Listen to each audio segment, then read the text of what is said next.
Hi, everybody. Welcome to Northpointe Plus. This is episode 172. And if you're watching, you have probably already noticed that this is not Jake Howard sitting next to me. I'm not Jake Rick Howard. Rubel. Yeah, that's right. Jake is out today, so we got Rick, and you're going to have to talk about a sermon that you didn't preach. Yeah, I'm a stand-in.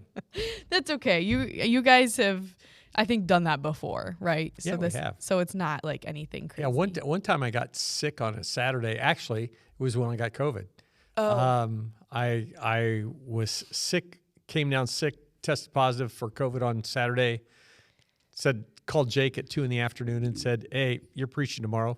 And he said, "Hey, send me your sermon." And he preached my sermon. So So all I answer is podcast questions. Yeah, it's fair. It's fair. Yep. So can you give a quick recap of the sermon? No. Actually, I was Actually, going to say we can read off the notes on the the app. app notes. Yeah, it really is about, we're in this series talking about ultimately God with us, but we've talked about Mary and Elizabeth, Mary with Elizabeth. What was our first week? Is it God, Mary with God? Or Mary God? with God. Yeah, Mary's response to come alongside God. And this was Joseph with Mary. So it really is kind of a unique message in that Jake started by saying that Joseph is really kind of the forgotten figure in the Christmas story. That he's just kind of along for the ride. We don't know a lot except that the angel spoke to him. And then what really Jake developed out of the message, which was really, really good, about all of the steps that Joseph took to take care of Mary, to take care of the baby Jesus, to be faithful, to be a man of integrity, and a process that was probably incredibly messy. Yeah. It was funny that how he brought it up, like, there's no songs about Joseph. And then he had the audacity to say that it was going to be you and me singing on the podcast. So what you singing? Oh, I'm not singing, but I think the next time he's on, he's going to sing the song that he wrote about Joseph. So I think Jake wrote a song about Joseph. Yeah. So everybody tune in. I don't know either, but he's going to have to make it up because he wants us to sing. He's going to have to sing now too. I do have to say, he came in my office last week and said, "Okay, name a song about the shepherds," and threw something out. Name a song about, he went through everything. He said, "Name a song about Joseph." He did. I said, "Strange Way to Save the World." And he said, What's that? And I said, "It's a great song. It was by For Him." He said, "It's probably from the 80s. And I said, "Yeah." And he said, "Obscure songs don't count." Yeah. So, I said, "Yes, they do. It's a wonderful song." Well, he was just mad because you just derailed his whole sermon, That's his right. whole I messed opening. up his intro. Yeah. So I will say this. If you're listening and you want to hear an incredibly cool song, look for A Strange Way to Save the World, recorded by For Him, a Christian male quartet that was from the 80s. Just a really powerful song that's not really about Joseph. It's really about Jesus, but it's from Joseph's perspective. And it didn't really fit the message, so we didn't include it, although I think we had it in our Christmas Eve service last year or the year before. Okay, Jamie had sung it. Yeah. It's very interesting because, every year we know the story, we read the story, we get it. But it is funny to kind of just dive into each character, and especially with Joseph, where we don't have a lot of info, but with the info that we do have, it's like, wow. Because we talked too about how, just culturally how things would have been. Yes. And what he must have thought, because he was going to still divorce her, but quietly. Yep. So he still was showing his character, but still moving the route that you would assume until the angel came to see him. So it is. I think it is really interesting because each year as we've talked about the Christmas series, and trying to figure out, okay, what is it that is unique about this particular time? What's going on culturally, whatever, where we are, and how does the Christmas story interact with where we are? Or how do we try and approach the Christmas story in a fresh way? Well, there's only so many ways that you can say Jesus was born in Bethlehem. Yeah. He came to save the world. And yet I felt like it seems like each year as we try and talk through a different kind of approach, that different stuff comes out. And I'm loving this series, just thinking about the characters that are involved and what they would have experienced and some of the backstory that's there. So I thought Jake's message was great. Yeah. Sunday. And we did have a couple questions come in. And so the first one, is it possible that Joseph married her immediately to imply that he was the actual father of the child? After all, culturally, if it was somebody else, he should have divorced her. If it was him, he should want to marry her immediately. Yeah, I don't think that the short answer to the question is, I think the answer is yes. I think that he married her right away, not to imply that he was the father of the child, but to, in a sense, kind of protect Mary from all of the response backlash, that was going to come. Which we live in a different world right now, far different than 30 or 40 years ago. When somebody got pregnant and they weren't married 30 or 40 years ago, almost all the time, as soon as they found out they were pregnant, they got married, or maybe she went off to a relative or whatever to have a baby and give it up for adoption, whatever it was. That's not the case now. It's not that uncommon to have a woman who's not married carry a baby, deliver the baby, bring the baby into their family.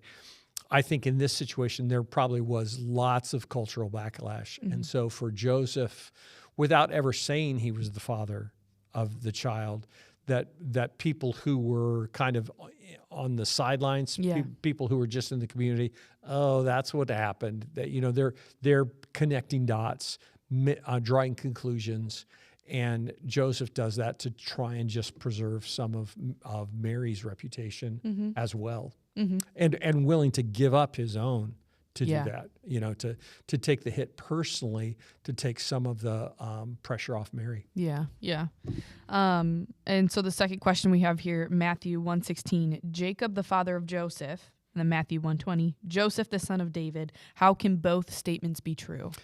Great question. If you are watching at home, take out your Bibles, and if you look at Matthew chapter 1, one of the things that you'll see is that there is the lineage of Jesus through Joseph, the generations that are there that are broken up into 14 generation links that are there to show that Joseph was a part of David's lineage, because the Old Testament prophecy had said that the Messiah would come from, would be a son of David. So in verse 16 of Matthew 1, when it says Joseph's the son of Jacob, he's talking about Jacob is the name of Joseph's dad.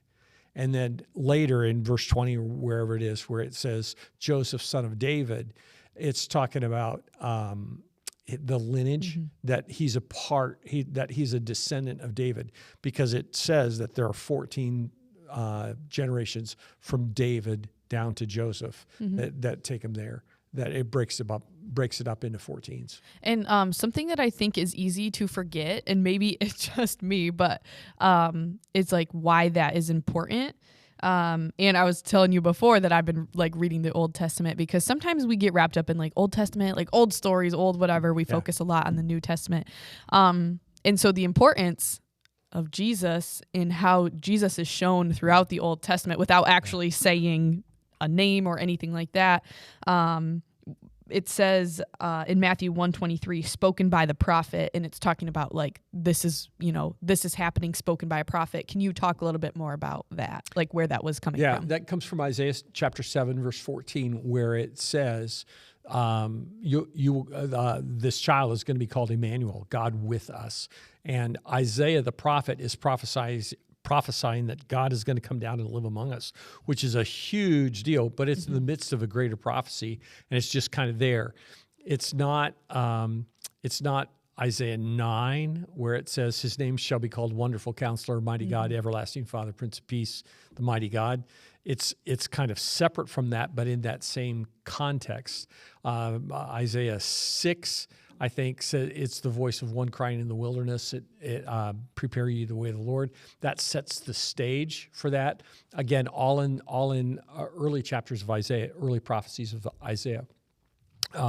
But then in Matthew 1, it refers back to that prophecy and quotes and says, yeah, his name will be called Emmanuel, but it also, which means God with us. Mm-hmm.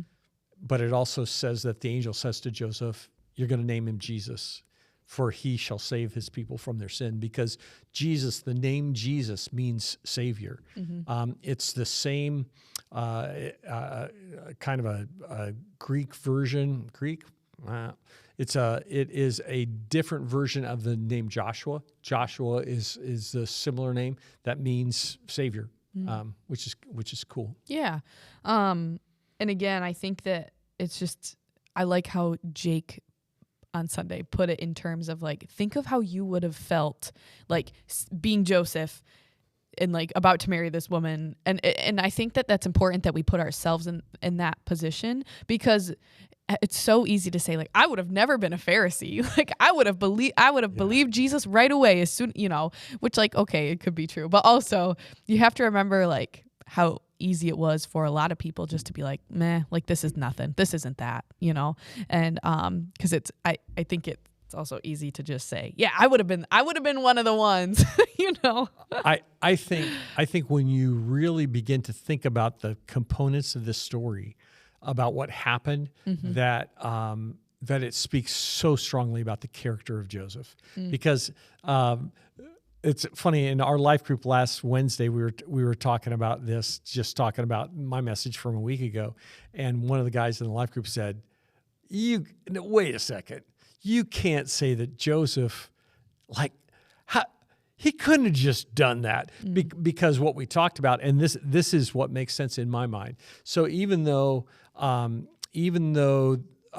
Elizabeth and Zechariah are in hill country in Judea, probably 100-ish miles away from where Mary lives in Nazareth, where the angel appears, there were people who would be traveling all the time. So Mary's there with Elizabeth and Zechariah for 3 months.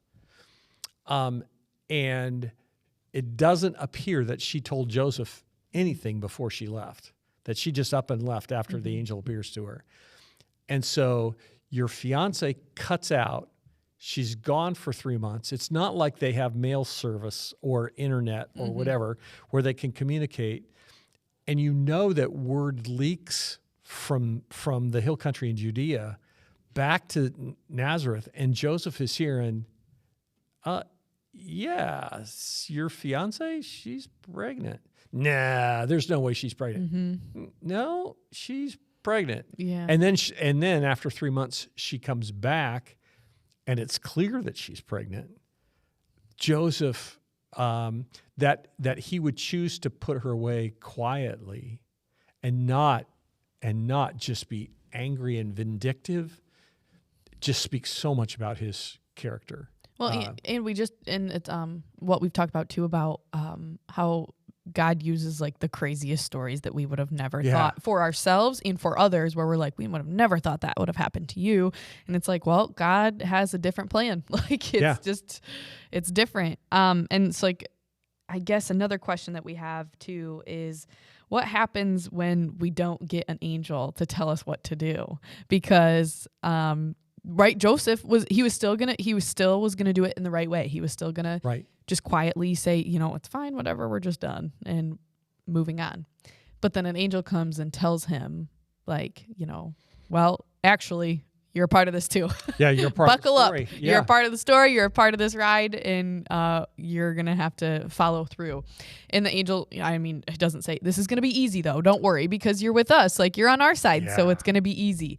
So things are still hard, but I wonder if some people are like, well, yeah, it'd be easier for me to go through hard things if I had an angel come tell me, it's okay, though. Like, everything's going to be okay. Like, this is, And things are still hard. Like, even Mary has to see her son eventually grow up and then die, right? And so, like, it doesn't say this is going to be the best thing ever. Like, it's still hard. Like, it's a hard thing to go through. But yeah, I think when we say, oh, if I only had an angel do it, we forget. Our memory is short, because there are so many times that I can say in my life, I can look back and say, oh, in this situation, God provided in this way that sure was awfully close to supernatural. It was like nothing we ever could have expected. It happened here, and it happened here, and it happened here.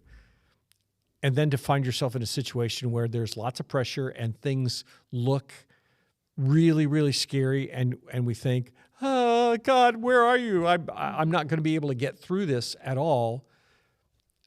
And we've forgotten all the times that God has been faithful in the past. I think we think, oh yeah, if an angel had come, then we wouldn't be nervous at all. When in reality, God has already provided for us in the same way, maybe not with an angelic figure that's talking to us, but in ways that we are absolutely certain that He has provided, and we just forget about it. Right. I think for both Joseph and Mary, they had to have multiple conversations to remind each other, no, this is God's kid. When Jesus came back and he had rolled down the hill and banged his head and had a cut or whatever it was, and they were freaking out just as regular parents. Yeah. To say, you know what? No, remember the angel talked to us. God's in charge of this. We can trust Him. Yeah, kind of like a little bit of a control thing that we've talked about before, where it's like, because it's not going your way though. Right. Like that's why we're so quick to like, oh my gosh, this is not what I expected. Like, God, why are you doing this? What's going on? It's like, it's okay. Like we're good. Yep. I actually saw a video a little bit ago, and like it's just something that I've been thinking about recently, where some guys just said, I pictured, going to heaven and talking with these like Bible heroes like Moses and all these, and Joseph and all these people, where it's like, so what was it like? Like you got to like talk to God that one time. Like how was that? And then he says, I just picture them saying like, what was it like living with the Holy Spirit? What was it like having the Holy Spirit with you all the time? And I just think about that because I think it's so easy to see that in the Bible, be like, oh my gosh, they got to do that. And then it's like, yeah, but we have that relationship too. So I just think that's cool. But I think I think Jake said taking Jesus on in our life, having God with us, it's a chaotic, dangerous, complicated life, but Jesus makes it worth it. Chaotic, dangerous, complicated. Yes. Chaotic, dangerous, complicated. Such good insight. Yeah, but because of Jesus, it's worth it. So I think that it kind of goes back to the control thing of like, it's not gonna always be easy, right. But Jesus is worth it. And I think that a lot of people, when you sit down and think about it, who are followers of Jesus, can think, it's been wild at times and things have gone off the rails and not what I would have picked, but because I have Jesus in my life, it's all right. It is really interesting. I think back to a message that I probably heard, and it's probably been close to 40 years ago, where a speaker was talking about this gal in college that was a follower of Jesus, serious about following Jesus wherever, and she was in love with this guy, and there was clarity. She had clarity, absolute clarity, that she was to be a missionary overseas in a very remote place, and this guy didn't have the same calling, and she chose to go be the missionary. And he was describing the conversation that she had with her boyfriend, this guy who wanted to marry her, and how heartbreaking it was for their relationship essentially to end as she left to go to the mission field. And the speaker said that I can't remember who the character was, but one of the people in the story said, "Is this what it means to follow Jesus?" And the speaker said, "Yeah, absolutely." Jesus said, "Unless you leave father, mother, friends, for me, you're not worthy." It becomes the primary thing.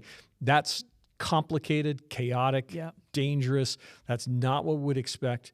But at the same time, I think it was in the same message. There's a phrase that I've heard people talk about before, that that the safest place in the world is to be in the center of God's plan, to be in the center of His hand and His plan. And the most dangerous place in the world, regardless of what your circumstances are to be outside of His plan and His hand. And so we want a life that's smooth and easy. Yeah. That we have some semblance of control, that, everything is good. But that's not what it typically looks like to be in the center of God's plan. It makes me think of when, and I've heard other kids who have grown up in church, like, we used to think, like, our testimony's so boring. Like, we have nothing cool that has happened in our lives, and, like, these people have gone through it. And it's like, praise God for a boring testimony. Yeah, that's right. Like, oh my goodness, Right. What a silly thing to think. But it's just, you hear speakers and people talk when you're younger, and like, I want that. And it's like, what? No. I mean, you talk to anybody who's gone through lots and lots of garbage. They would say, why? Yeah. But okay, so we talk, kind of changing gears here. There's an underlying part of this message, not super underlying, but Jake could have had a whole nother message about kind of just marriage and how husband and wives, should be. He brought up Ephesians 5:33. Yep. Each one of you must also love his wife as he loves himself, and the wife must respect her husband. And Jake, it was funny because Jake was kind of saying, like, you can say whatever you want to me, but don't talk about my lady. Don't talk about my woman, whatever. And so that could be a whole nother thing about how wives and husbands should be. He talked about like how stereotypes, how wives just like nag. They're always upset about something, grouchy, and husbands are just like the bumbling idiot on the side. But that doesn't happen when you have a God-centered relationship, because you both are respecting each other, listening to each other's boundaries, and everything like that.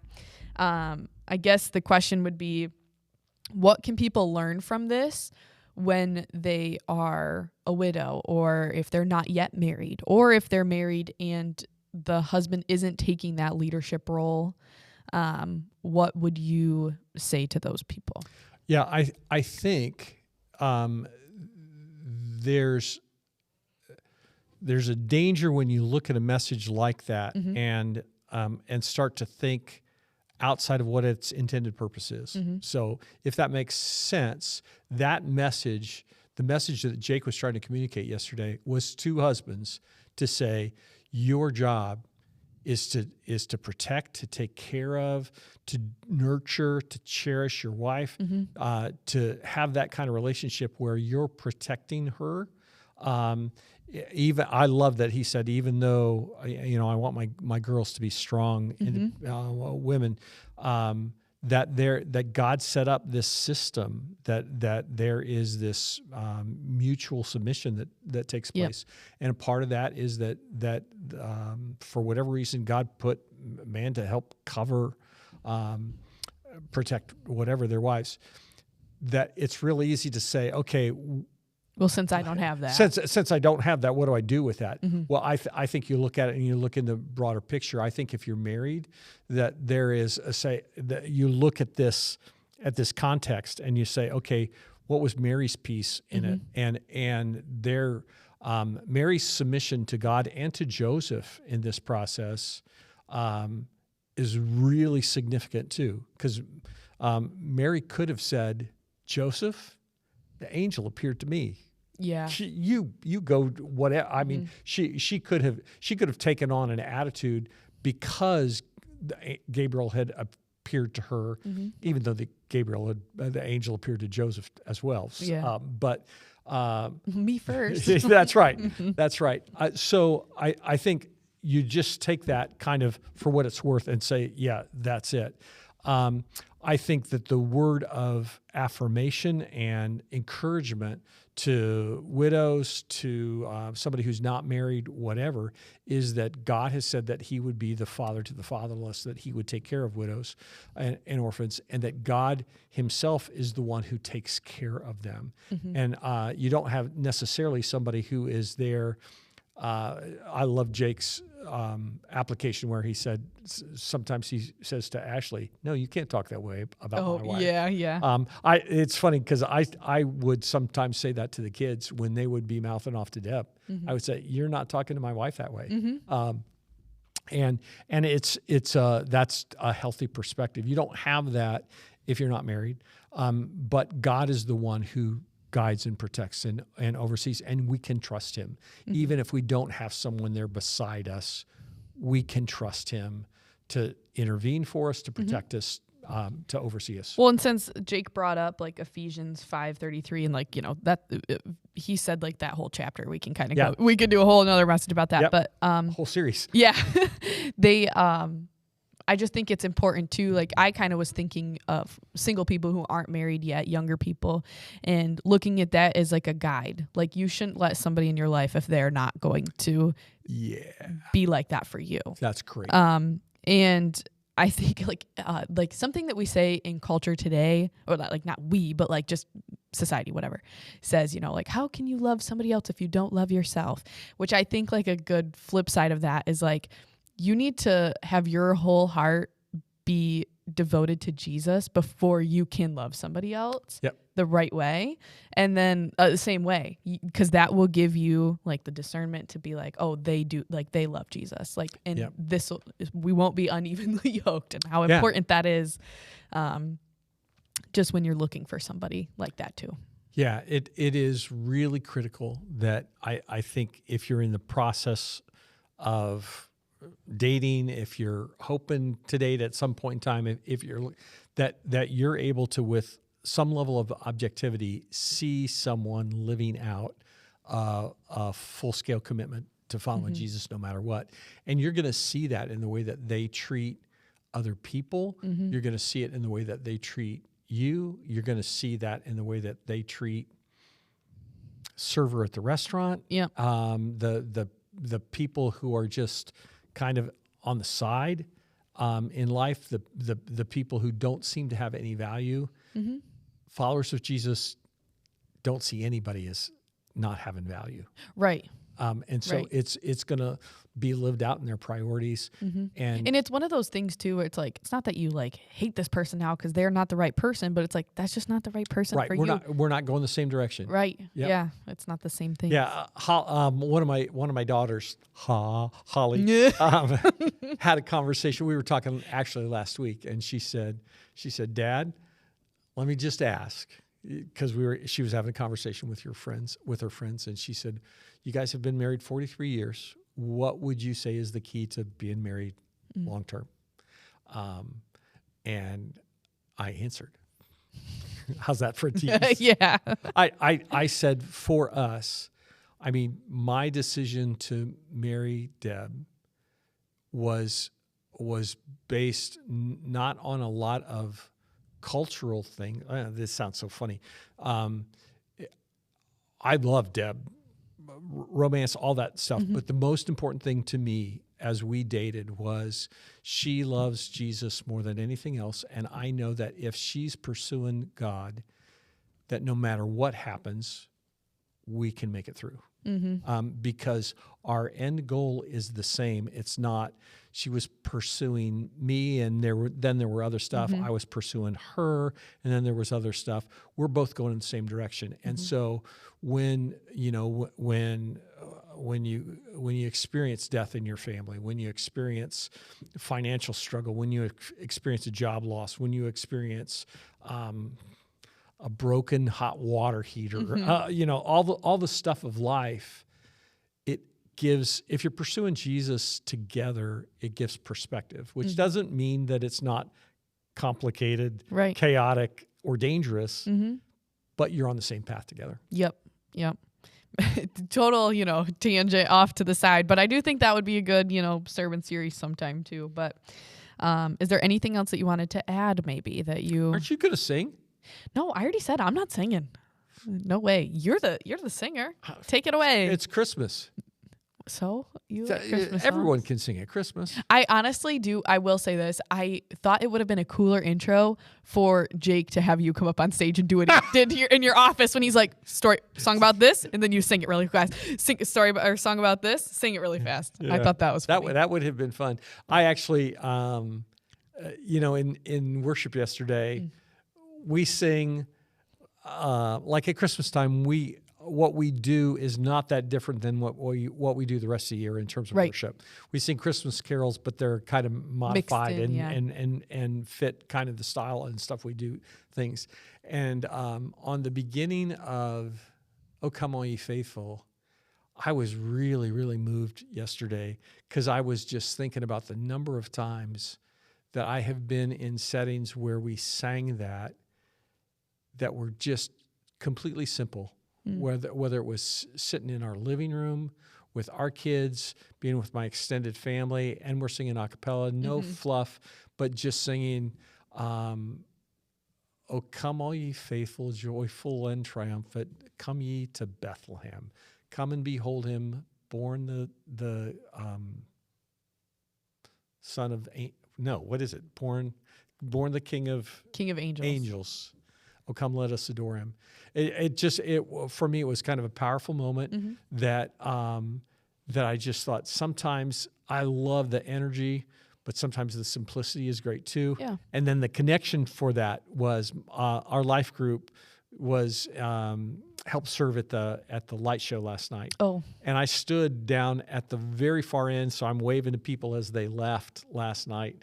And all of the lights that were there, being able to see all of the lights as I looked down, I just thought, this is just so beautiful, so peaceful, so nice. So, yeah. Is tonight the last night for the light show? Yeah, so by the time you listen to this, you will have missed your chance. Well, we said it a lot at church. So. Monday night's the last night, and then Christmas Eve service on 3 Christmas Eve services on Tuesday. 3, 4:30, and 6. Yeah. All right, and they're gonna be full.